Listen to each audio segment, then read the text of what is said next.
Hallelujah, जय मसीह की। सबको प्रेज द लॉर्ड।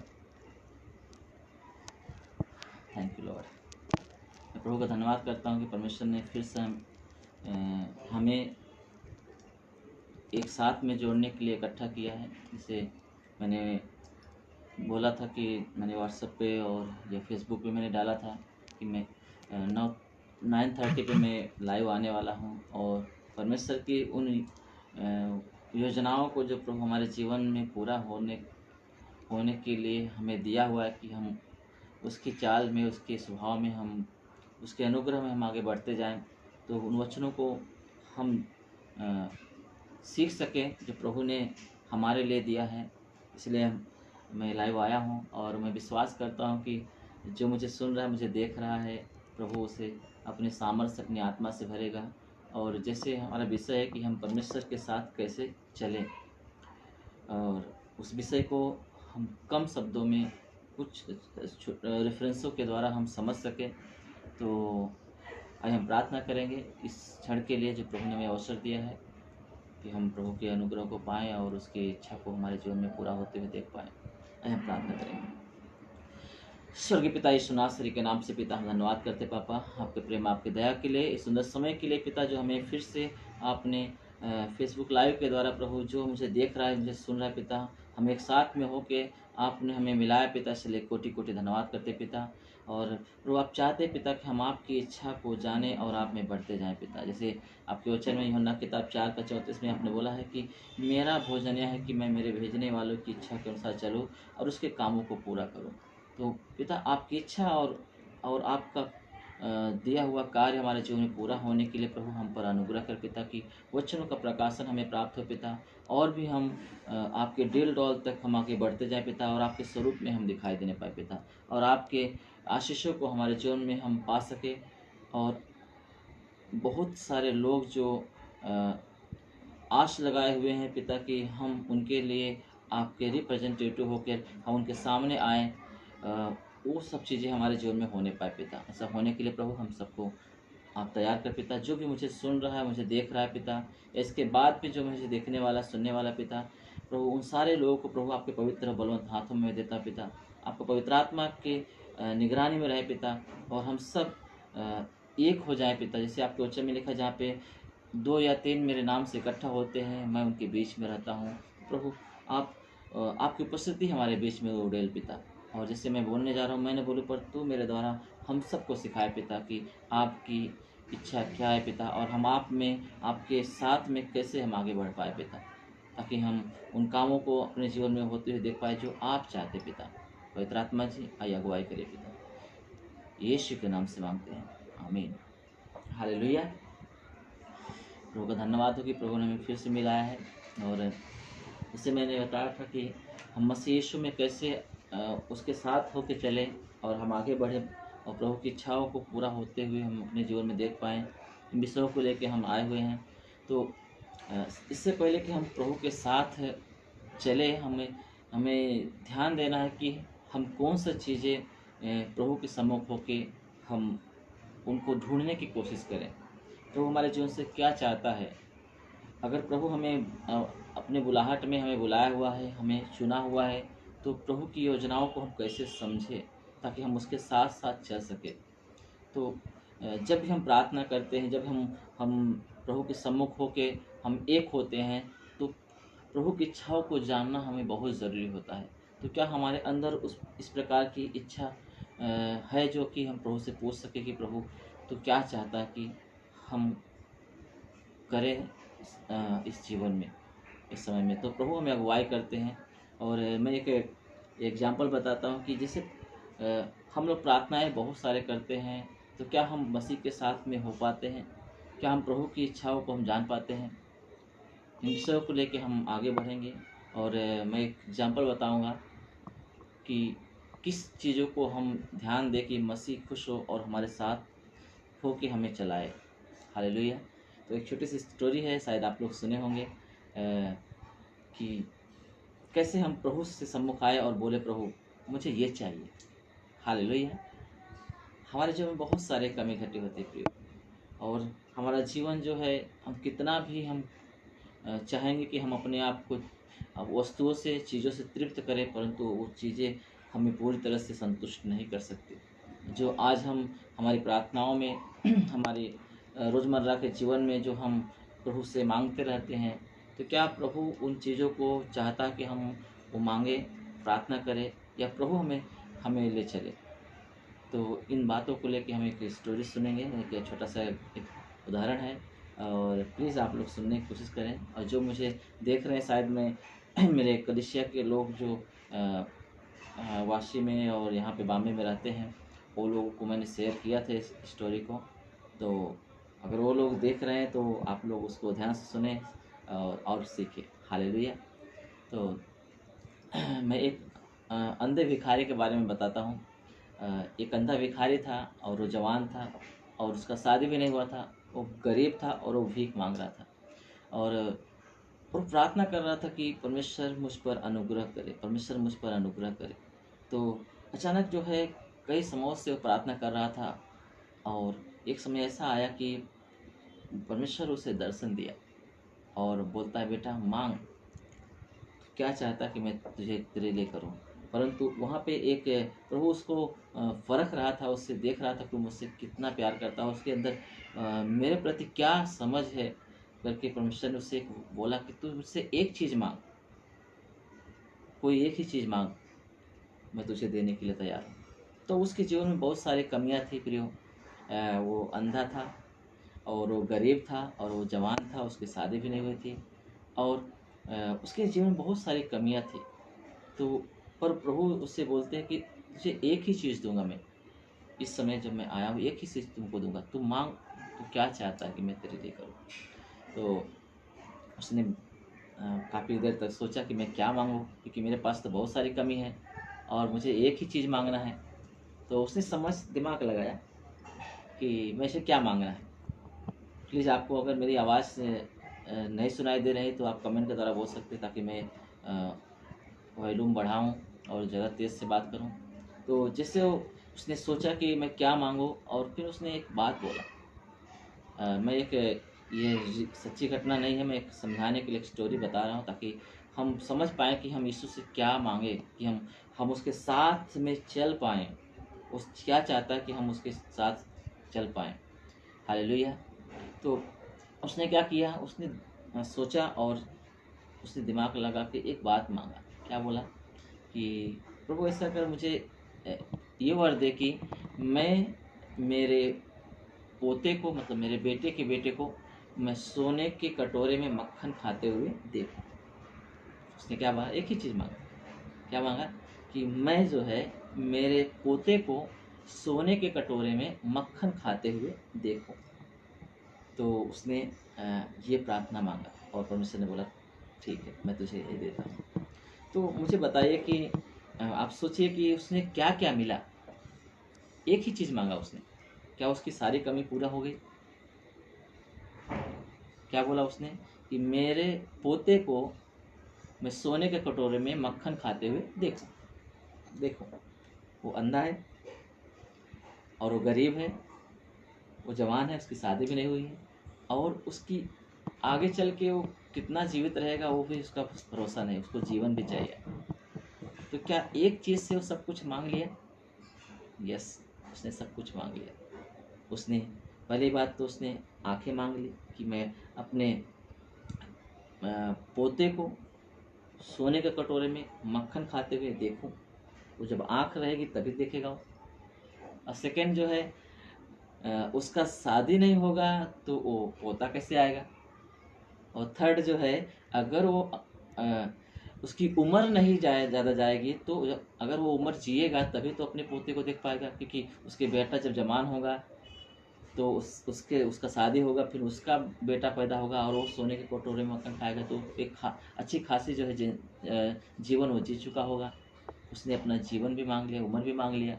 और फोर्थ क्या है, उसने धन मांग लिया, क्योंकि कोई आम बच्चा जो है सोने के कटोरे में मक्खन नहीं खा सकता।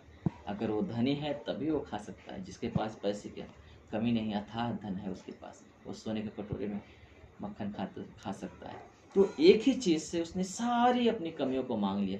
आज प्रभु हमसे क्या चाहता है कि हम प्रभु के सम्मुख आएँ और उन चीज़ों को प्रभु के सम्मुख रखें कि प्रभु ये चीज़ चाहिए मुझे। हालेलुया। फिर हम प्रभु के साथ में हम चल पाएंगे। ये वचन है, बाइबल में लिखा है, मत्ती की किताब 6वां अध्याय के 33 वचन में लिखा हुआ कि सबसे पहले परमेश्वर के राज्य और धार्मिकता की खोज कर तो सारी वस्तुएं तुम्हें मिल जाएंगी।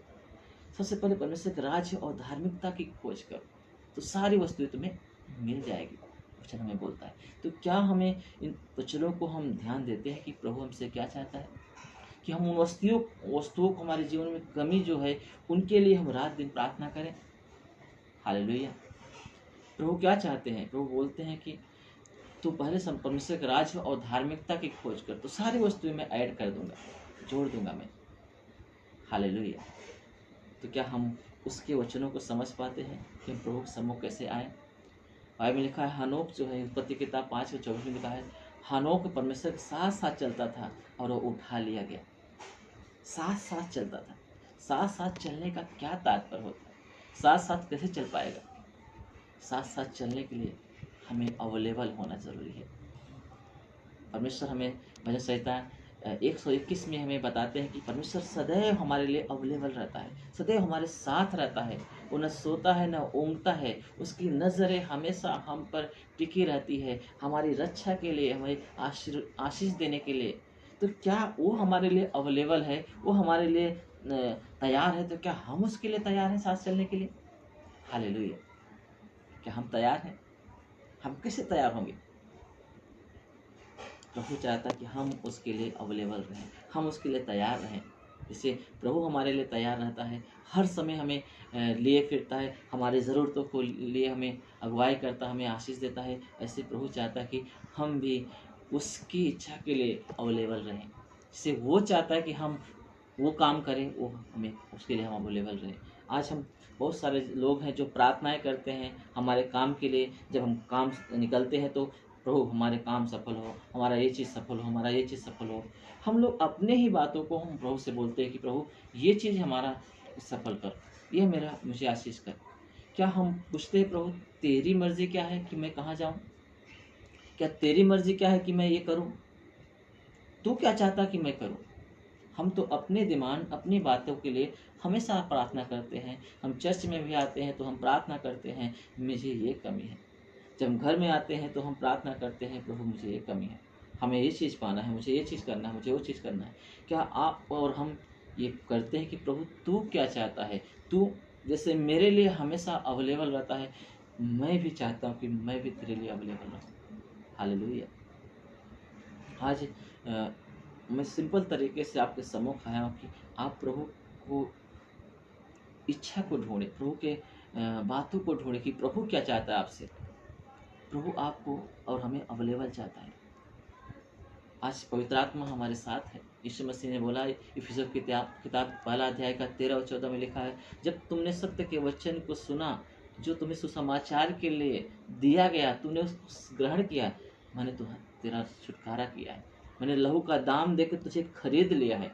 और उस उद्धार का, उस साल्वेशन का एक वो मिरास है, मिरास का एक भाग है, पवित्र आत्मा की मोहर मैं तुझ पर लगा दिया है कि तुझे अंत के दिनों में छुटकारे के लिए रेडी रखे। हालेलुया। तो पवित्र आत्मा जो हमारे बीच में है, हमारे अंदर है, जो हम पवित्र आत्मा की मोहर को लेकर चलते हैं, उस विश्वास के आधार पर, उस छुटकारे के आधार पर परमेश्वर ने जो पवित्र आत्मा की मोहर हमारे अंदर लगा दी है, तो क्या उस पवित्र आत्मा को हम लेके चलते हैं कि पवित्र आत्मा हमें लेके चलता है? हालेलुया। हमें समझना बहुत ज़रूरी है। कहीं न कहीं हम देखते हैं कि पवित्र आत्मा को हम लेके चलते हैं, परंतु पवित्र आत्मा हमें गाइड नहीं कर पाता। रीज़न क्या है कि हम अपनी बातें हमेशा थोपते रहते हैं, हमारी प्रार्थनाओं में, हमारे हर जगहों में हमारी बातें रखते रहते हैं। जब हमारे पास समय रहेगा तब हम करेंगे, हमें ये करना, हमें वो करना, हमें वो करना है। हम अपने चीज़ों में इतना व्यस्त हो जाते हैं कि प्रभु हमें क्या चाहता है, उन बातों को हम मौका अवसर नहीं देते हैं। हालेलुया। क्या हम कभी बोलते हैं प्रभु ये तो मेरा काम है, ये तो मेरी चीज़ें हैं, जो मेरी आवश्यकताओं के लिए मैं रात दिन प्रार्थनाएं करता हूँ, उनके विषय में फ़िक्र करता हूँ और मैं आपसे बोलता हूँ कि आप उन कामों को सफल करने के लिए मेरे लिए अवेलेबल हैं। तो क्या मैं आपकी इच्छा के लिए अवेलेबल हूँ? आपकी इच्छा क्या है प्रभु कि मैं कहाँ जाऊं? हालेलुया। शायद उसकी इच्छा आएगी तो आपका विरोध में आएगी, शायद बोलेगा काम छोड़ और मेरे पीछे हो ले। इसलिए हम लोग अवेलेबल नहीं रह पाते। तो क्या प्रभु का कार्य हमारे जीवन में पूरा हो रहा है? प्रियो, हनोक परमेश्वर के साथ साथ चलता था और वो उठा लिया गया। बाइबल बताती है कि उसने मृत्यु को नहीं देखा, उसने मृत्यु को नहीं देखने पाया, परमेश्वर उसे उठा लिया। क्योंकि उसने, हम इब्रानी किताब में 11वें अध्याय का 5वें वचन में देखते हैं कि उसमें लिखा है कि उसके विषय में गवाही दी गई थी कि उसने परमेश्वर को प्रसन्न किया है। हालेलुया, उसने परमेश्वर को प्रसन्न किया है। तो क्या आज हमारे इन प्रार्थनाओं से प्रभु की इच्छा प्रकट हो रही है? क्या हमारे इन स्वभाव से, हमारे इन सेवा से क्या प्रभु खुश है? क्या हमने उनकी इच्छाओं को जानने की कोशिश किया? प्रभु तू मुझसे खुश है? तेरी इच्छा में मैं हूँ कि नहीं हूँ? मैं इन दिनों में सिखा रहा था, दूसरा कुरिन्थियों किताब 2 का दूसरा कुरिन्थियों दूसरा अध्याय का चौथा अध्याय का 10 वचन में लिखा हुआ है कि मसीह के क्रूस को तुम हमेशा अपने देह में लिए फिरो ताकि परमेश्वर का जीवन तुम्हारे अंदर प्रकट हो जाए। क्या उस क्रूसित जीवन को हम लेके चलते हैं? क्या हम हमारे विरुद्ध में हम देखते हैं कि हमारी इच्छा, हमारे शारीरिक क्रिया के विरुद्ध में प्रभु हमें अगुवाई कर रहा है? अगर पवित्र आत्मा हमारे अंदर है, अगर हम पवित्र आत्मा हमें लीड कर रहा है, तो हमारे सोच, हमारे कार्य, हमारे शारीरिक इच्छाओं के विरुद्ध में हमें वो गाइड करेगा। क्या आपने देखा है कभी कि आपका इच्छा कुछ और है परंतु प्रभु आपको कुछ और अलग ले जा रहा है, जिससे आपको तकलीफ आ रहा है, जिससे आपको आपके कामों में, आपकी शारीरिक क्रियाओं में तकलीफ आ रहा है? क्योंकि गलतियों की किताब 5वें अध्याय का 19 वचन में लिखा है, आत्मा शरीर के विरोध में, शरीर आत्मा के विरोध में लालसा करता है और एक दूसरे को शत्रु है। तो क्या आप पवित्र आत्मा को लेकर चल रहे हैं कि पवित्र आत्मा आपको लेकर चल रहा है? कि आप और हम शारीरिक क्रियाओं की ओर ध्यान कम करके हम आत्मिक क्रियाओं की ओर अपने आप को दे पाएं? प्रियो, जब आपको दर्द होगा, जब आपको यीशु मसीह अपनी इच्छा प्रकट करेगा, तो शायद आपके शारीरिक क्रियाओं में दर्द होगा, शारीरिक क्रियाएं शायद आपके विरुद्ध में आ जाएंगी और आपको लगेगा कि मेरा लॉस हो रहा है, मेरा ये चीज़ें छूट रहा है। शरीर आपको बोलेगा कि ये चीज़ें तेरा कम हो रहा है, क्योंकि आपको प्रभु लीड कर रहा है। और प्रभु के लीड में, प्रभु के अगुवाई में, प्रभु की आत्मा के अगुवाई में आप के जीवन में तकलीफ आएगा, दर्द आएगा, शायद कुछ चीज़ें हो ऐसी है जो आपको छोड़ना पड़ेगा। तो क्या आपने कभी ऐसे सोचा है, प्रभु तू मेरे विरोध में आके अपनी इच्छा पूरी कर? पौलुस बोलता है, जो मैं करना चाहता हूँ वो नहीं कर पाता, परंतु जो मैं नहीं करना चाहता वही मेरे अंदर से मेरे मेरे द्वारा हो रहा है। कि क्या है? क्या आपको ऐसा प्रभाव पड़ रहा है जो पवित्र आत्मा आपको अलग ले जाना चाहता है और आपका प्रार्थना, आपकी इच्छाएं कुछ अलग ही हो? प्रियो, हमें समझना बहुत ज़रूरी है। हम साथ साथ कैसे चल पाएंगे? हमें उन बातों को ध्यान देना है कि प्रभु क्या चाहते हैं। हम उस अंधे भिखारी के समान समझदार बनना है कि हम एक ही चीज़ से सब कुछ मांग लें। यीशु मसीह बोलते हैं, मसीह में परिश्रम व्यर्थ नहीं जाता। यीशु चाहते कि हम उसके द्वारा चलें। प्रभु के दास लोग, सेवक लोग हमेशा जो है प्रभु उनको अगुवाई करता था, उन्हें गाइड करता था, उन्हें बताता था ये मार्ग को लो। तो क्या आज हमारे साथ हो रहा है? प्रिय, होना चाहिए। अगर नहीं हो रहा है तो आज कहीं न कहीं हम उनकी इच्छाओं से अलग हो रहे हैं। मैं एक वचन बताता हूँ, हमारी ज़रूरतों के लिए जब हम मसीह के साथ होकर चलते हैं, मसीह के राज्य के विषय में फिक्र करते हैं, उनकी आत्मा की अगुवाई में हम चलते हैं, प्रभु हमें खुद लेके चलता, हम प्रभु के लिए हमेशा अवेलेबल रहते हैं, उनके लिए सोचते हैं, तो हमें आशीष, हमारी ज़रूरतों को यीशु मसीह पूरा करते हैं। जैसे मत्ती किताब 6वें अध्याय के 33 वचन में लिखा हुआ है कि तुम परमेश्वर के राज्य और धार्मिकता की खोज करो तो सारी वस्तु तुम्हें मिल जाएंगी। हम निकालेंगे दूसरा इतिहास का 1 का 7 वचन से निकालेंगे। दूसरा इतिहास 1 का 7। इसके बाद बाइबल है, प्लीज़ आप उसको निकालिए।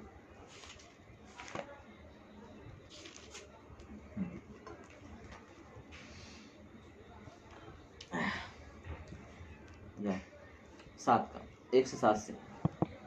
उसी रात को परमेश्वर ने सुलेमान को दर्शन देकर उससे कहा, जो कुछ तू चाहे कि मैं तुझे दूं वह मांग। सुलेमान राजा को परमेश्वर ने दर्शन दिया, उसकी प्रार्थना को सुना और बोलता है, तू जो कुछ चाहे मांग, मैं तुझे दूंगा, वह मांग। तो सुलेमान ने परमेश्वर से कहा, तू मेरे पिता दाऊद पर बड़ी करुणा करता रहा और मुझको उसके स्थान पर राजा बनाया है। अब हे यहोवा परमेश्वर, जो वचन तूने मेरे पिता दाऊद को दिया था वह पूरा हो। तूने तो मुझे ऐसी प्रजा का राजा बनाया है जो भूमि की धूल के तिनकों के समान बहुत है। अब मुझे ऐसी ऐसी बुद्धि और ज्ञान दे कि मैं इस प्रजा के सामने अंदर बाहर आना जाना कर सकूं, क्योंकि कौन ऐसा है कि तेरी इतनी बड़ी प्रजा का न्याय कर सके। परमेश्वर ने सुलेमान से कहा, तेरी जो यही इच्छा है, ऐसी इच्छा हुई, अर्थात तूने न तो संपत्ति मांगी, न तो ऐश्वर्य, न अपने भाइयों का प्राण और न अपनी दीर्घायु मांगी, केवल बुद्धि और ज्ञान का वर मांगा, जिससे तू मेरी प्रजा का, जिसके ऊपर मैंने तुझे राजा नियुक्त किया है, न्याय कर सके। Hallelujah, hallelujah. सुलेमान राजा ने क्या बोला? जिन लोगों को तूने मुझे दिया है वो धूल के किनकों के समान है। वो इतने संख्या में है कि कोई उनको गिन नहीं सकता। इतने लोग तूने मुझे दिया है, इसलिए तू मुझे ऐसी समझ, ऐसी बुद्धि दे कि मैं उनको तेरे लिए तैयार कर सकूं, तेरे प्रति उन्हें वफादार रख सकूं, तेरे प्रति उन्हें विश्वास योग्य बना सकूं। जो तू चाहता है उस हिसाब से मैं उन्हें ढाल सकूं, उन्हें देखभाल कर सकूं। करके उसने उससे परमेश्वर से बुद्धि और ज्ञान की चीज़ें मांगी। मुझे बुद्धि और ज्ञान दे कि मैं उनको संभाल सकूं। जो तूने मुझे दिया है उन लोगों को, उनको मैं देखभाल कर सकूं, उनको मैं तेरे प्रति वफादार बना सकूं। परमेश्वर इतना खुश हो गया, बोलता है, न तो तूने धन संपत्ति मांगी, न तो तूने अपने शत्रुओं का नाश मांगा, न तो तूने कहा तेरी उम्र मांगी, दीर्घायु मांगा, न तो तूने अपना बड़ा नाम मांगा। तूने मेरे लोगों को, जो मैंने तुझे दिया है, तूने उसका फिक्र किया। इसलिए जा, मैं तुझे बुद्धि और ज्ञान तो देता हूँ, परंतु इतना चीज़ें दूंगा, सारी चीज़ें जो उसके अंदर कमी थी, चाहे वो शत्रुओं का उसके ऊपर भय हो, या उम्र का उसके ऊपर ऐश्वर्य का बड़ा नाम हो, या उम्र का ज़्यादा समय तक जीऊँ, जितनी भी चीज़ें थी जो उसे ज़रूरत थी, परमेश्वर ने वो सब कुछ उसके साथ में दे दिया। वो खुश हो गए परमेश्वर, क्योंकि वो जो है उनके लोगों के बारे में फिक्र करते थे। क्या आज हमारे जीवन में उसके साथ चलने के लिए उनके लोगों की फिक्र है? क्या यीशु की इच्छा की फिक्र है? जो प्रभु मुझे दिया हुआ है, जो प्रभु मुझसे चाहता है, उन बातों के विषय में हम प्रभु के सम्मुख आते हैं। प्रभु हमें ऐसा चाहते हैं, ऐसे व्यक्ति के साथ में प्रभु चलना चाहते हैं, जो बोले, तू मुझे लीड कर, तू मुझे अपने कामों के लिए इस्तेमाल कर, मैं तुझे लेके न चलूँ पर तू मुझे लेके चल। मैं प्रभु, जैसे तू मेरे लिए अवेलेबल रहता है, उससे मैं भी तेरे लिए अवेलेबल रहूं। क्या ऐसी इच्छा, क्या ऐसी प्रार्थना है? क्या ऐसा प्रभु के सम्मुख हमारा जीवन दिखाई देता है? अगर नहीं दिखाई देता है तो प्रियो, हमें उस तरह से बनना है, क्योंकि प्रभु की यही इच्छा है, और ऐसा व्यक्ति ही प्रभु के साथ साथ चलता है। हालेलुया। जो प्रभु की इच्छा को ढूंढता है, जो प्रभु के कामों को ढूंढता है, जो प्रभु से बोलता है, प्रभु तू मुझे गाइड कर, तू मुझे ले चल, तू मुझे इस्तेमाल कर तेरे लोगों के लिए, मैं रिप्रेजेंटेटिव होकर उन लोगों के सामने जाऊं, तू मेरे द्वारा उनके साथ, उनके पास जा, मैं वहाँ पे जहाँ तू जाना चाहता है, मैं वहाँ पे अवेलेबल रहूँगा प्रभु, क्योंकि तू अवेलेबल है उनके लिए। आज कहीं न कहीं हम उन व्यक्तियों को, जो प्रभु मेरे ऊपर रखा हुआ, कि हम जाएं, उनको गॉस्पेल सुनाएं, उनके लिए प्रभु का संदेश लेके जाएं, उसके प्रेम को उन तक पहुंचाएं, जो कलवरी क्रूस पर यीशु मसीह ने दिखाया हुआ है। और आज कहीं कहीं हम अपने आप को रोक के रखते हैं, इनकार करते हैं, हमारी वस्तुओं के लिए, हमारी रोज़मर्रा के जीवन के लिए, रोटी कपड़ा मकान के लिए, इन सारी चीज़ों के लिए हम कहीं न कहीं अपने आप को रोके रखे हैं, और मसीह का कार्य हमारे जीवन से प्रकट नहीं हो पा रहा है। प्रभु हमारे पास है, हमारे अंदर है, हमें ले जाना चाहते हैं, पर हम तैयार नहीं हो पा रहे हैं। आज यही कारण है कि जो हम साथ साथ आज चलने के लायक अपने आप को नहीं बना पा रहे हैं। प्रभु तो साथ है, परंतु हम साथ साथ नहीं चल पा रहे हैं। प्रभु चाहते हैं कि जैसे प्रभु हमारे लिए अवेलेबल रहता है, वैसे हम भी उसके लिए अवेलेबल रहें, हम उसके लिए तैयार रहें। मैं ज़्यादा रेफरेंस नहीं दूंगा, आप समझ जाएंगे कि प्रभु आपके लिए क्या चाहते हैं। प्रभु आपके लिए प्रिय अवेलेबल है, प्रभु आपके लिए सब कुछ किया हुआ है। और प्रभु बोलता है सुलेमान राजा को देखो, उसने सिर्फ प्रभु के लोगों की फिक्र किया, उनके लोगों को विश्वास योग्यता में बढ़ने के लिए उसे कैसे संभाले, कैसे पिता की ओर उनकी नज़रों को रखे, कैसे वो भटक न पाए, कैसे वो जो है सही से जीवन जी पाए मसीह यीशु में, वो उसकी फिक्र किया। आज हमारे भी फिक्र ऐसा होना चाहिए, हमारे परिवार का, हमारे दिए हुए आत्मिक परिवार कलीसिया का, जो मसीह की देह है, उसकी उन्नति का, उनके बारे में हमें फिक्र होना चाहिए, उनके बारे में हमें कार्य करना चाहिए। हमें बोलना चाहिए प्रभु मैं इस कलीसिया के लिए जो जिसमें तूने मुझे जोड़ा है उसमें मैं अवेलेबल हूँ, प्रभु मुझे तू इस्तेमाल कर।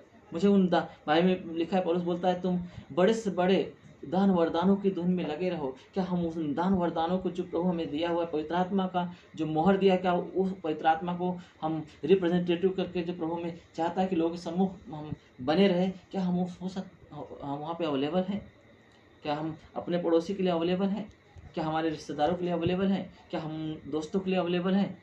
कितने सारे लोग हैं जो रोज़मर्रा के जीवन में हमसे मुलाकात करते हैं, जो सब यीशु मसीह को नहीं मानते। हम कोई भी यीशु मसीह, कुछ ही है जो यीशु मसीह को मानने वाले हमसे टकराते हैं, बाकी सारे लोग जो है अविश्वासी लोग टकराते हैं, जिससे जो आज भी मसीह के प्रेम से अलग है, प्रभु मसीह के प्रेम से वंचित है।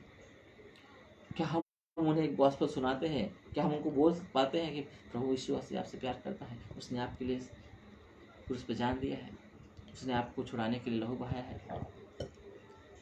क्या आप उनके लिए अवेलेबल हैं? प्रभु उनसे प्यार करता है और प्रभु चाहता है कि वो जाने कि प्रभु उनसे प्यार करता है। यीशु मसीह जैसे हमारे पास आया, किसी को भेजा, इससे प्रभु हमको भेजना चाहते हैं और हम बोल सके कि प्रभु आपसे प्यार करता है, और प्रभु अपनी सामर्थ्य को उनके सम्मुख प्रकट करे, अपने प्रेम को प्रकट करे। कुरिन्थियों की किताब दूसरा कुरिन्थियों की किताब 2 अध्याय में लिखा हुआ है, मसीह 14 वचन में बोलते हैं कि मैं तुम्हारे अंदर होकर तुम्हारे द्वारा अपने ज्ञान की सुगंध को मैं लोगों तक पहुंचाना चाहता हूँ। वो ज्ञान की सुगंध, वो उत्तमता जो यीशु ने दिया हुआ है, उन तक पहुंचाना चाहता है हमारे द्वारा, हमें रिप्रेजेंटेटिव करना चाहता है, लोगों सम्मुख अपना रिप्रेजेंटेटिव करना चाहता है। क्या हम अवेलेबल हैं उनके लिए? ये होता है साथ साथ चलना, कलीसिया में आके बैठना, प्रार्थना करना, आराधना करना, और फिर से वह संसारिक जीवन में अपने आप को समय बिताना। और इतने लोग अविश्वासी लोग हमसे टकराते हैं, मिलते हैं, और हम उनको गॉस्पेल नहीं सुनाते। ये अवेलेबल हम नहीं हैं। अगर हम अवेलेबल उसी को कहते हैं जब हम मसीह को रिप्रेजेंटेटिव करके लोगों के सम्मुख जाते हैं और बोलते हैं प्रभु यीशु मसीह आपसे प्यार करता है, देख तुम्हारे लिए क्या किया है। आप उन मसीह के साथ चल रहे हैं। आहरों के समान प्रभु आपको मृत्यु को देखने नहीं देगा, वो नरक की मृत्यु की आग से बचाएगा वो। हालेलुया। और आप उससे आनंदित रहेगा, खुश रहेगा। सुलेमान राजा से वो खुश हो गया और खुश होके उन चीज़ों को दिया जो उसने नहीं मांगा था। आज कहीं न कहीं आपके जीवन में कमी है, जो हर रोज़ प्रार्थनाओं में, रोज़मर्रा के जीवन में हम उसको बार बार रिपीट करते दोहराते हैं, प्रभु मुझे ये चाहिए, प्रभु मुझे ये चाहिए, प्रभु मुझे ये चाहिए, और आज भी हमसे कहीं दूर दिखाई देती है। प्रभु यीशु मसीह आनंदित हो जाएंगे जब आप उनकी फिक्र करेंगे और बोलेंगे प्रभु मैं अवेलेबल हूँ, तू मेरे लिए अवेलेबल है, मैं भी अवेलेबल हूँ, तू मुझे ले चल, जो करना चाहता है मेरे द्वारा करा। प्रभु बोलेगा ये मेरा बच्चा है, ये मेरे साथ चलने वाला बंदा है। प्रभु उन सारी ज़रूरतों को पूरा करेंगे जो आपके लिए चाहिए। हालेलुया। आज शरीर की क्रिया के लेके लोग नाश हो रहे हैं। प्रभु चाहते हैं कि हम उन्हें उन आत्मिक बातों को बताएं जिससे वो अनजान हैं। ये यीशु मसीह हमको बोलते हैं तुम दुनिया में हो, तुम संसार में हो, परंतु तुम संसार के नहीं हो, तुम संसार में परदेसी के रूप में हो। आज क्या हम यहाँ पे मन लगा रहे हैं, संसार की वस्तुओं पर मन लगा रहे हैं? आज हमें प्रभु चाहता कि हम उसके साथ साथ होकर चलें, उसकी इच्छा को हम जानें, पवित्र आत्मा को हम दुखी न करें, परंतु पवित्र आत्मा को हमारे अंदर कार्य करने दे, जो परमेश्वर ने हमें विश्वास के द्वारा, उद्धार देने के द्वारा, लहू के खरीदे जाने के द्वारा जो हमारे पास मिरास का एक बयाना है, किस्सा है, मोहर है, पवित्र आत्मा की उपस्थिति जो हमारे अंदर डाला हुआ है। इसलिए कि प्रभु प्रभु में हमें आगे बढ़ाए, प्रभु के रिप्रेजेंटेटिव करके लोगों के सम्मुख लेके आए और अपने कार्यों को प्रकट करें प्रभु। जैसे पहला पत्रस 2:9 में लिखा हुआ है, मैं चाहता हूँ कि तुम मेरे गुणों को प्रकट करो लोगों के सामने, मेरे गुणों को प्रकट करो। हालेलुया। आज प्रभु चाहते हैं। Thank you Jesus. प्रभु चाहते हैं हमारे अंदर से प्रभु का सामर्थ्य, प्रभु का जो सुसमाचार की बातें हैं। जैसे मैंने पिछले संडे को सिखाया था कि जैसे इर्मिया को 20वें अध्याय का 9 वचन में लिखा हुआ, इर्मिया बोलते हैं, अगर मैं चुप रहूं और मैं यीशु मसीह के नाम का, उसके नाम की गवाही ना दूं, तो मानो मेरे हृदय में ऐसी दशा हो जाती है कि मेरी हड्डियां आग की ज्वाला में जलती हैं। मानो मैं उसको रोकते रोकते थक गया, परंतु मुझसे नहीं रहा गया। क्या वो आग जो पवित्र आत्मा की आग है, जो आपको लोगों तक जाने के लिए आपको सुसमाचार नहीं करते, जब उसको नहीं आप यीशु की महिमा करते, तो आपकी हड्डियाँ क्या जलती हैं? क्या आप तड़पते हैं? क्या आपको ऐसा लगता है कि कुछ तो मुझसे मिस हो रहा है, कुछ तो इसे मेरे जीवन से उदासी लग रही है और मैं आनंदित, मेरा हृदय आनंदित नहीं है? क्या ऐसा लगता है? अगर लगता है नहीं है तो आप चेक करिए कि कहीं आप पवित्र आत्मा को लेकर नहीं चल रहे हैं, पवित्र आत्मा आपको लेकर चल रहा है। अगर पवित्र आत्मा आपको गाइड करेगा तो आप नहीं रुक पाएंगे। आप मसीह का सुसमाचार करने से आपकी ज़बानें रुकेगी नहीं, मसीह की महिमा करने से आप थकेंगे नहीं। आप रोकना भी चाहेंगे पर नहीं हो पाएगा, क्योंकि मसीह की आत्मा जो आप रिप्रेजेंटेटिव करके लोगों के सामने प्रभु आपको रखना चाहता है, वो कार्य आपके जीवन से करके लेगा प्रभु। वो आपके साथ साथ होकर चलेगा, क्योंकि आपको चाहता है कि आप उनके साथ होकर चले। हालेलुया। वो आग आपके अंदर डाली हुई है। आप उससे बोलो कि तू मुझे ले चल। आप प्रार्थना करो, प्रभु मैं बहुत मांगता हूँ, पर सुलेमान राजा के समान, उस अंधे भिखारी के समान मुझे समझ दे कि मैं बुद्धि के अनुसार तेरे पास आऊँ और बोलूँ, प्रभु उन चीज़ों को दे जो तू चाहता है पिता हमारे जीवन से, वो होने दे जो तू चाहता है मेरे जीवन से। ऐसा क्या हम प्रार्थना करते हैं? क्या हम उनकी फिक्र करते हैं? हालेलुया। क्या सुलेमान राजा के समान उन लोगों की फिक्र करते हैं जो आज जिनके बीच में हम उठता बैठते हैं, हम लोग उठते बैठते हैं, जिनकी हम बातें करते हैं, जिसके साथ हम संगति करते हैं, जहाँ पे हम काम करते हैं, जिस सोसाइटी में हम रहते हैं, जिस हम घर में रहते हैं, क्या वो सारे लोग उद्धार पाए हुए हैं? क्या लोग आज बच गए हैं? क्या वो यीशु मसीह की चाल चल रहे हैं? अगर नहीं चल रहे तो दर्द होना चाहिए। वैसे पौलुस बोलता है, अगर जब तक तुम्हारे अंदर मसीह का रूप न बन जाए तब तक मैं जच्चा की पीड़ा से सहता रहता हूँ। क्या वो दर्द, वो पीड़ा आपके अंदर सताता है? अगर सताता नहीं है तो आप पवित्र आत्मा के लीड में नहीं चल रहे हैं, आप पवित्र आत्मा को खुद लेके चल रहे हैं। पवित्र आत्मा आपके मोहर दिया गया है, परंतु आप उसको पूरी तरह से फ्रीडम नहीं दे रहे हैं काम करने के लिए। आप ये नहीं बोल रहे प्रभु तुम मुझे ले चल। कहीं ना कहीं पवित्र आत्मा आपके अंदर शोकित है। जैसे मेरा किताब 4:31 में लिखा हुआ, पवित्र आत्मा को शोकित मत करो, जो तुम्हारे छुटकारे के लिए मोहर दिया गया है। हालेलुया। तुम्हें मदद करने के लिए एक गवाह के रूप में प्रेरितों की किताब में 1 अध्याय 8 वचन में लिखा है, जब तुम पवित्र आत्मा पाओगे तो तुम सामर्थ पाओगे। तुम सामरिया में, यहूदा में, यरूशलेम में और दुनिया के कोने कोने में तुम मेरे गवाह बनोगे। दुनिया के छोर तक तुम उसके साक्षी बनोगे। आज प्रभु यीशु मसीह पवित्र आत्मा की सामर्थ, पवित्र आत्मा के सहभागी हमें इसलिए किया हुआ है ताकि हम उसकी साक्षी बने, उसका हम गवाही दें। तो क्या आज हमारे जीवन में ऐसा हो रहा है? अगर नहीं हो रहा है प्रियो, तो हमारे जीवन में, हमारी प्रार्थनाओं में कहीं न कहीं कमी है। आज हम प्रभु के साथ होकर नहीं चल रहे। हम हनोक के समान हम उसके साथ साथ चलने वाले व्यक्ति नहीं हैं। हालेलुया। आज प्रभु चाहता है कि हम उसके साथ साथ चलें, वो जो बोलता है वो करें। हालेलुया। मैं मेरे सीनियर पास्टर नितिन यादव एक 7-8 साल पहले एक स्टोरी बताए थे, एक सच्ची घटना बताए थे एक मिशनरी के बारे में। थोड़ा मैं उसको बोलना चाहता हूँ कि कैसे प्रभु हमें चुनता है, हमारे जीवन में किस तरह से अपनी महिमा को करना चाहता है। क्या आप उसके प्रेम को समझ रहे हैं? उसके उस बुलाहट को समझ रहे हैं? उसके दर्द को आप महसूस कर रहे हैं? आज कितने सारे लोग नाश हो रहे हैं, दिन प्रतिदिन मृत्यु का कवर हो रहे हैं और नरक की आग में जा रहे हैं। शायद आज जिससे आप मुलाकात किए हुए हैं, कल आपसे मुलाकात ना हो पाए और वो मृत्यु को चखे। शायद उनको आप कल का ही, आज का ही अवसर मिला है आपको उससे मिलने के लिए, नहीं तो आपको अवसर नहीं मिलेगा सुसमाचार करने का। यीशु मसीह बोलते हैं अवसर को बहुमूल्य समझो, सामने वालों से ऐसी बातें करो, इस तरह से मुलाकात करो कि उनके ऊपर परमेश्वर का अनुग्रह आए, परमेश्वर उनके जीवन में काम करे, उन्हें उस आग में से, उस कीच में से निकाल सके। क्या हमारे अंदर वो बातें हैं? क्या हमारे अंदर वो गॉस्पेल है, वो सुसमाचार की बातें हैं? क्या हम मसीह यीशु के रिप्रेजेंटेटिव करके लोगों के सामने मिल रहे हैं, उसका स्वरूप हम लोगों के सामने प्रकट कर रहे हैं? आज हमें जानना बहुत ज़रूरी है प्रियो, हमें उस तरह से हमारे जीवन में होना बहुत ज़रूरी है। कितने लोग नाश हो रहे हैं। ऐसे ही एक प्रभु के दास थे जिनका नाम डेविड विल्किंसन था। आज से 300 साल पहले, बहुत पहले की बात है, जब पास्टर नितिन यादव ये बातें बता रहे थे, तो उस समय 8 साल हो गए मुझे वैसे सुने हुए, ये बातें सुने हुए। और उन्होंने एक मिशनरी के बारे में बता रहे थे, डेविड विल्किंसन के बारे में, कि किस तरह से उन्होंने प्रभु की इच्छा को मांगा और उन्होंने अपने आप को मसीह यीशु के लिए दे दिया। हम उनके बारे में जानेंगे।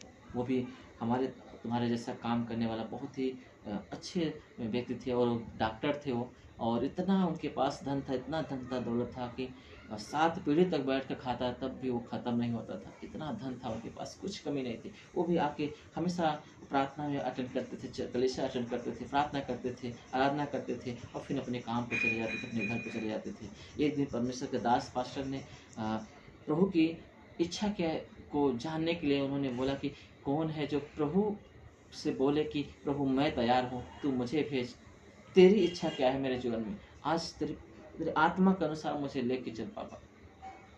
आज उसकी बुलाहट को, उसकी इच्छा को जानो करके वो प्रचार कर रहे थे। तो उनके अंदर वो इच्छा आई कि प्रभु अभी तक तो मैं अपनी इच्छा से चल रहा हूँ, और अपनी इच्छा के अनुसार आता हूँ, स्वार्थ के लिए आता हूँ, प्रार्थना करता हूँ, आराधना करता हूँ, हमारे समय के अनुसार से मैं आपको समय देता हूँ और फिर चला जाता हूँ। इसमें कहीं भी नहीं आपकी इच्छा प्रकट दिखाई दे रही, कहीं भी मैं नहीं बोल रहा प्रभु तू मुझे जो चाहता है, जहाँ पे तू मुझसे क्या चाहता है वो मुझसे करके ले। कभी मुझे नहीं महसूस हो रहा है, मैंने कभी ऐसा नहीं किया। पर जैसे उन्होंने वचन को सुना, मैसेज को सुना, उनके अंदर इच्छा उत्पन्न कि मैं प्रभु से पूछूं, प्रभु तू मेरे से क्या चाहता है, तू क्या चाहता है कि मैं करूं, प्रभु तू मुझे कहाँ ले जाना चाहता है। अभी तक तो मैं जहाँ जाना चाहिए मैं वहीं जा रहा हूँ, पर तू जहाँ चाहता है वहाँ पे मैं नहीं जा पा रहा हूँ, वहाँ पे वो चीज़ नहीं कर पा रहा हूँ। मैं अपने आप को तेरे लिए अवेलेबल नहीं रख पा रहा हूँ। मुझे आपके लिए अवेलेबल रहना है प्रभु, मुझे तू बातें कर कि मैं आपके लिए अवेलेबल रहूँ। उसने ये बात को रखा, प्रार्थना किया, पास्टर से पूछा, पास्टर मुझे सेवा में जाना है, मुझे कहाँ जाना है। प्रभु ने मुझे अगुवाई कर रहा है कि मैं जाऊँ सेवा के लिए, मैं अपने आप को अवेलेबल रखना चाहता हूँ। पास्टर ने उनसे बातें किया और उन्होंने प्रार्थना किया। परमेश्वर ने उनको दिखाया कि वो अफ्रीका के जंगल में आदिवासियों के बीच में वो जाके यीशु मसीह का सुसमाचार फैलाए। और उन्होंने बोला, और वहाँ पे उस समय में कोई मिशनरी नहीं था वहाँ पे। 300 साल बहुत पहले की बात है ये। और उस समय में यीशु मसीह के बारे में वहाँ पे कोई नहीं जानता था। और वहाँ पे परमेश्वर ने उनको बताया कि वो जानवर के समान जीवन जी रहे हैं, उन्हें पता नहीं कि मैंने उनके लिए क्या किया है। तुम जाके उन्हें बताओ कि मैंने उनके लिए क्रूस पे जान दिया है, और वो मुझे ढूंढे, मुझे पाए, जीवन को पाए। और जब उन्होंने उस विजन को पाया और परमेश्वर के दास पास्टर ने उनको बताया, तो वो सीधा बोले मैं जाने के लिए तैयार हूँ। अपने वो पत्नी से बोले कि मैं जा रहा हूँ मिशन पे, और अब पता नहीं मुझसे मुलाकात होगा कि नहीं होगा, क्योंकि वहाँ पे क्या होगा मुझे पता नहीं, और मैं प्रभु के लिए अवेलेबल रहना चाहता हूँ। प्रभु ने मुझे वहाँ भेज रहा है। फिर उनकी बीवी बोले कि मुझे भी आपके साथ जाना, क्योंकि जब मैंने शादी किया, आज रिश्तों को कोई समझ नहीं पाता, कसम तो खाते हैं पर पूरा नहीं कर पाते। पर मैं वहाँ पे देख रहा हूँ, जब पास्टर नितिन यादव मुझे बता रहे थे, तो मैंने उसको लिखा भी है, और मैंने उसको दिमाग में रखा कि कैसा प्यार है उनका। तो उनकी पत्नी ने क्या बोला कि जब मैंने शादी किया तो मैंने वादा किया, मैंने शपथ खाया कि जहाँ तू रहेगा वहाँ मैं रहूँगी, जहाँ पे तू खाएगा वो मैं खाऊँगी, जहाँ तू मरेगा वहीं मैं मरूँगी, क्योंकि मैं अर्धांगिनी हूँ तुम्हारी। उसने बोला मुझे, जब अगर आप जाओगे तो मैं भी आपके साथ जाऊँगी। और उसके छोटे छोटे 2 बच्चे थे, वो भी बीवी नहीं मानी। उन्होंने समझाया कि मैं जा रहा हूँ, वहाँ बहुत कठिनाई है, दर्द है, वहाँ से वापस आ पाएंगे कि नहीं आ पाएंगे, कोई चांस नहीं है वहाँ पे। उसने बोला कोई बात नहीं, जहाँ आप चलोगे वहाँ मैं चलूँगी, जहाँ पे आप रहोगे वहाँ मैं रहूँगी, जहाँ आप मरोगे वहाँ मैं मरूँगी। उसकी बीवी ने उसको उसके साथ में हो लिया और बच्चे को भी लिया। उसने सारी अपनी सब प्रॉपर्टी, उन्होंने बहुत सारा प्रॉपर्टी था, 7 पीढ़ी तक खाते थे, इतना प्रॉपर्टी था। वो बहुत बड़े डॉक्टर थे वो, और उन्हें सब कुछ उन्होंने छोड़ा और सब प्रॉपर्टी को बेच के सब मिशनरियों को लिए दे दिया, सेवा के लिए दे दिया, दान दे दिया, और फिर वो मिशन ट्रिप में चले गए। और फिर उन्हें हेलीकॉप्टर से, जहाज़ से, किसी से, तो उनको उस जंगलों में छोड़ दिया गया और उनसे बोला गया कि अब मेरा तुमसे कोई संपर्क नहीं है, अब तुम और तुम्हारा परमेश्वर है यहाँ बीच में, जिसने तुमको यहाँ भेजा हुआ है। और वहाँ पे भेज दिया गया उनको। और जैसे वहाँ पे गए, बच्चे शहर में भले पड़े थे और उनको गांव का माहौल, जंगल का माहौल उनको नहीं पसंद आया, और वहाँ पे वो जाके डेविड विल्किंसन और उनका परिवार वो सीखे, उस भाषा, उनकी भाषा को सीखा, और फिर उन्होंने यीशु मसीह के बारे में गॉस्पेल सुनाना शुरू किया, यीशु मसीह के बारे में सुसमाचार करना शुरू किया। और कोई उनका नहीं सुन रहा है, उनको सब लोग तुच्छ समझ रहे हैं, पागल समझ रहे हैं। वो बताते गए पर कोई नहीं सुन रहा है। अचानक उनका बड़ा लड़का बीमार हुआ, और इतना बीमार हुआ कि वो ठीक नहीं हो पाया और वो मर गया। और उन्होंने क्या किया, वहाँ पे जहाँ पे थे उन्होंने उसको मिट्टी दिया, गाड़ा, और फिर छोटे बेटे को लेके, बीवी को लेके आगे बढ़ते गए, समाचार करते गए। अचानक छोटा बेटा भी बीमार हुआ और वो भी ऑफ हो गया, मर गया, उसको भी गाड़े। और फिर इस चिंता में होकर उसकी बीवी जो है कमज़ोर हो गई, और फिर भी वो लोग सुसमाचार करते गए। कोई सुन नहीं रहा है, कोई नहीं मान रहा है, फिर भी वो यीशु मसीह के बारे में प्रचार कर रहे हैं। यीशु आपसे प्यार करते हैं, यीशु ने आपके लिए किया हुआ है। सच्चे परमेश्वर को जानो, पिता की आराधना आत्मा सच्चाई से करो। वो सुसमाचार फैला रहे थे परंतु कोई उनका नहीं सुन रहा था। अचानक उनकी बीवी भी कमज़ोर हो गई, बीमार हो गई, और वो भी मर गई, और उसे भी वो मिट्टी दिए। और फिर वो अकेले बचे, और एक कुटिया बनाए हुए थे झाड़ का, घास फूस का, और उस कुटिया में रहते थे, और दिन भर जाके सुसमाचार करते थे, रात को वहाँ रहते थे। और कई समय बीत गया, और जब भी कोई उनका बात नहीं सुन रहा है, वो प्रचार कर रहे हैं, यीशु मसीह के बारे में बता रहे हैं, इतना सारी घटना घटी, अकेला बच गया, फिर भी यीशु मसीह का सुसमाचार कर रहे हैं। अचानक क्या हुआ, उनमें से एक छोटा सा लड़का, जो 8 साल का लड़का था, 8-9 साल का, वो हमेशा जो है आता था उनके पास रात के, शाम के समय, और उनसे सुनता था कि यीशु मसीह के बारे में बताइए। रोज़ वो आता था, सुनता था। कई दिनों तक ऐसे चलता गया, और एक दिन जो है वो लड़का आया, और उनका जो घास का जो दरवाज़ा था घर का, उसको देखा खुला हुआ, तो उसको समझ गया कि वो घर के अंदर हैं। और रोज़ के जैसा वो फिर से घर पे आया और आवाज़ दिया कि आप आइए, मैं आ गया हूँ, यीशु मसीह के बारे में बताइए करके वो आवाज़ दे रहा था, और आवाज़ अंदर से बाहर नहीं आ रही थी। तो लड़का काफ़ी देर तक उनका इंतज़ार किया, चिल्लाया, आवाज़ दिया, नहीं आया। तो उसने घास के दरवाजे को हटाया और अंदर गया, देखा तो घुटने पे आके वो प्रार्थना के लिए ऐसे हाथ जोड़े हुए थे और बैठे हुए थे। अचानक जो है उसने देखा तो बोला, आप प्रार्थना कर रहे हैं, मैं आपको आवाज़ दे रहा था। जैसे उसने उसको टच किया, अचानक वो गिर गए, और उनके अंदर जान नहीं था। वो घुटने पे आके प्रार्थना करते करते अपने प्राण को त्याग दिया था। हालेलुया। जैसे ये आवाज़ सुन, और जैसे वो देखा कि वो व्यक्ति मर गया, ज़ोर से वो लड़का चिल्लाया, क्योंकि वो लड़का उसको बहुत प्यार करता था, यीशु मसीह के बारे में सुनता था। कोई नहीं सुना था। उसने अपने छोटे बेटे को, बीवी को, खुद को, उसने अपने आप को समाचार के लिए दे दिया, सब कुछ छोड़ के दे दिया, पर कोई नहीं सुन रहा है उसकी बातें, कोई समझ नहीं रहा है। वो बच्चा केवल आके सुनता था। जैसे उस बच्चे ने देखा कि वो बीवी मर गया, ज़ोर से उसने चिल्लाया, और पूरे जो है उस इलाके के लोग इकट्ठा हो गए, और उन्होंने बोला, देखो जो तुमको यीशु मसीह के बारे में बताता था वो अब मर गया। जब उन लोगों ने उसको देखा, डेविड विल्किंसन का, तो घुटने पे आके हाथ जोड़ के प्रार्थना करते हुए वो अपने प्राण को त्याग दिया। तो उन्होंने एक ही बात उनके अंदर से निकली, ये व्यक्ति कैसा व्यक्ति था, और वो यीशु कौन है जिसने, जो ये इतना प्यार करता था यीशु को। आखिर यीशु कौन है? वो लोग कभी जानना नहीं पाया, कभी सुनना नहीं चाहा। पर जब वो मर गया तो वो लोग देखे कि ऐसा यीशु कौन है जो लोग इतना भी प्यार कर सकते हैं उससे। फिर उन्होंने देखा कि उसका दोनों बेटों को, अपनी बीवी को, खुद को उसने दे दिया, खत्म हो गया। यीशु की महिमा करते समय, उसका सुसमाचार करते समय, आखिर यीशु कौन है? और उनके अंदर बहुत दर्द आया कि आखिर यीशु कौन है, मुझे उसको जानना है। यीशु कौन है जो कि इतना प्यार कर सकता है उसके लिए, यीशु के लिए।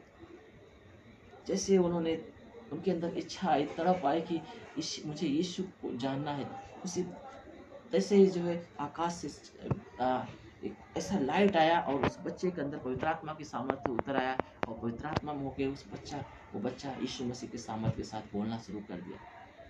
और वहाँ पे एक बेदारी आई मसीह यीशु का, लोग मसीह यीशु को ग्रहण करना शुरू किए। आज डेविड विल्किंसन को मिशनरियों का डैडी बोलते हैं, पापा बोलते हैं। वो ऐसा बंदा था जो यीशु के लिए अवेलेबल हुआ और अपना सब कुछ खो दिया पर यीशु को लेके चले। हालेलुया। क्या आप और हम प्रभु के लिए अवेलेबल होना चाहते हैं? शायद हम अवेलेबल होने की कोशिश करेंगे तो हमारी इच्छाएं बीच में जो शारीरिक क्रियाएं हैं, जैसे मैंने बताया आपको कि शरीर आत्मा के विरोध में, आत्मा शरीर के विरोध में लालसाएं करता है, दूसरे का शत्रु है। क्या आप आनंदित हैं? क्या आप मगन हैं? क्या अपनी शारीरिक क्रियाओं को पूरा करने के लिए आप मसीह के कामों को रोक रहे हैं? प्रियो, जब मसीह का काम आएगा तो आपकी शारीरिक क्रियाएं आपको रोकेंगी, तकलीफ देंगी, परंतु मसीह की बुलाहट आपके लिए जीवन को लेके आ रही, लोगों के लिए उद्धार को लेके आ रही। आप मसीह के साथ चलिए। ये जीवन हमारा डुप्लीकेट है। हालेलुया। पवित्र आत्मा हमें अगुवाई करे कि हम समझ पाए कि मसीह के साथ चलने का क्या बुलाहट क्या होता है। तो वो चाहते हैं कि हम उसके साथ चलें और हम उसके लिए अवेलेबल रहें, उसके लिए हम उपस्थित रहें। हालेलुया। आज हम प्रार्थना करेंगे कि प्रभु हमें हमेशा जो है अपने कार्यों के लिए हमें अवेलेबल पाए। हम हर परिस्थितियों में जैसे भी हैं हम मसीह को दें और हम बोले प्रभु तेरी इच्छा क्या है, तेरी मर्जी क्या है हमारे जीवन से।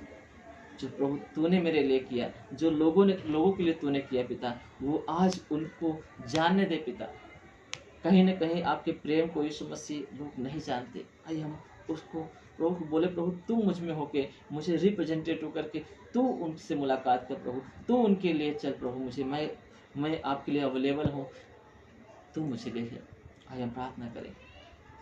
स्वर्गीय पिता यीशु नासरी के नाम से पापा, मैं आपका धन्यवाद करता पिता, आपके प्रेम, आपके दया के लिए पिता, आपकी पवित्र उपस्थिति के लिए पिता, जो मुझे सुन रहा है, देख रहा है पापा। आज प्रभु कहीं न कहीं प्रभु हम प्रार्थनाएं तो करते हैं, हम चर्च तो अटेंड करते हैं और हम रोज अपनी बातों को लेके प्रभु तेरे सम्मुख आते हैं और कभी भी हम आप क्या चाहते पिता, क्या आपके साथ हम चल रहे हैं, क्या आपकी इच्छा मेरे जीवन में पूरी हो पा रही है, क्या मैं आपके लिए अवेलेबल हूँ जैसे आप मेरे लिए अवेलेबल हैं, क्या मैं भी आपके लिए अवेलेबल हूँ। आज प्रियो हमें जानना है और पिता से बोलना है प्रभु मैं आपके लिए अवेलेबल हूँ। आज कितने सारे लोग दिन प्रतिदिन नाश हो रहे हैं, नरक की कौर हो रहे हैं। वो यीशु मसीह के बगैर आवाज में लिखा है इसके पास परमेश्वर का पुत्र यीशु है, उसके पास जीवन है, इसके पास परमेश्वर का पुत्र नहीं, उसके पास जीवन भी नहीं है। आज यीशु ने, पिता ने जो हमसे प्यार किया है, हमारे लिए उद्धार का मार्ग निकाला है, आज कितने लोग उससे अनजान हैं, उससे दूर हैं। आज प्रियो हमें बोलना है उन लोगों के लिए, तो मुझे रिप्रेजेंटेटिव करके उनके सम्मुख ले जा पिता, मैं अवेलेबल हूँ, आप मुझे ले चल पिता, आप मुझे ले चल पिता। प्रभु यीशु मसीह जो मुझे सुन रहे हैं, देख रहे पापा, उनके जीवन में आप कार्य कर पिता। कितने लोग मुलाकात करते हैं हमसे, कितने लोग हमसे टकराते हैं, वो चाहे हमारा परिवार हो या हमारे दोस्त मित्र हो, जहाँ पे हम काम करते, इतने लोग हैं जो आपको सब नहीं जानते पिता, और आज भी हम उनको आपके प्रेम को नहीं बता पाते पिता, आज भी हम उनको गॉस्पेल नहीं सुना पा रहे पिता, आज भी प्रभु आपके सत्य वचन उनसे दूर है पिता, आज भी प्रभु आपका प्यार जो उनके लिए आपने किया कर उस पर प्रभु वो आज उनसे अनजान है पिता। आज प्रभु हमें तैयार कर पिता कि हम उन तक पहुँचे पिता, उन्हें बोल पाए पिता। हम इर्मिया के समान हम बोले कि अगर मैं न उसकी चर्चा करूं और उसके बारे में उसके नाम की बड़ाई ना करूं तो मेरे हृदय की ऐसी दशा होती है कि हड्डियाँ आग में झलकती हुई आग के समान हमारे जीवन में वो जलाती हैं और हम कितना भी रोकेंगे पर रुक नहीं पाएंगे।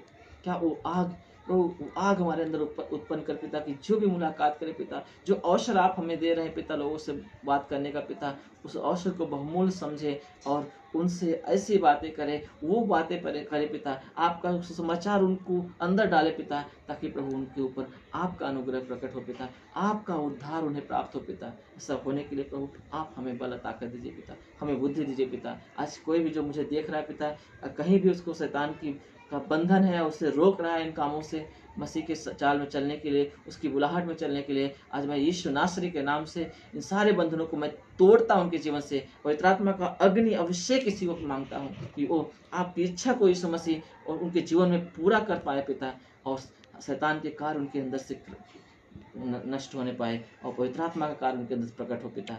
जितने भी लोग प्रभु जो उद्धार को पाए हुए पिता, जो आज भी आलस से बैठे हुए पिता, उनके अंदर वो आग उत्पन्न हो पिता, और मानो वो उनको बेचैनी डाले और उन्हें बोले बगैर ना रहने पाए हो पिता। वो आपके प्रेम में बहते जाए पिता, और आपका क्रूसित जीवन, जैसे दूसरा कुरिन्थियों किताब 4:10 में आपने बोला है कि मसीह के क्रूस को अपने देह में हमेशा लिए फिरो, ताकि मसीह का जीवन भी तुम्हारे अंदर प्रकट हो जाए। वो क्रूसित जीवन को पहनने के लिए प्रभु ताकत और बल दे पिता, और वो महसूस होने के लिए प्रभु कि आपने हमारे लिए क्या किया है, आपने हमसे जो प्यार किया है, आपने जो लोगों से प्यार किया पिता, वो प्यार हमारे अंदर रिप्रेजेंटेटिव करके और प्रकट कर पिता, अपने ज्ञान की खुशबू फैला पिता हमारे द्वारा पिता। ऐसा होने के लिए प्रभु आप हमें बल और ताकत दे यीशु मसीह, आप दया कर परमेश्वर। पवित्र आत्मा जी, आपने जो हमें अवसर दिया कि हम आपके सम्मुख बैठे पिता, और हम सब प्रभु आपसे सीखे पिता, आपने जो हमें अवसर दिया पिता, हमसे बातें किए पिता, इसलिए धन्यवाद करते पिता। हम विश्वास करते पिता, आपका ब्लेसिंग, आपका बुलाहट, आपका जो सांस चलने का जो आपने हमारे साथ जो आशा बांधा पिता, हम आपके साथ होके चले पिता, आपके इच्छा के लिए हम अवेलेबल रहे पिता। आपने हमारे जीवन में उस आशीष को डाला, इसलिए धन्यवाद करते पिता। कोई बीमार है, आपकी चंगाई को प्राप्त करे पिता। कोई समस्याओं में है प्रभु, उनके बोझ को आप हटाइए पिता, और आप उसको अपनी इच्छा प्रकट करिए पिता। आपके लिए सब अवेलेबल रहे पिता, ऐसी करुणा प्रकट करिए पिता। यीशु के नाम से मांगता पिता, आमीन।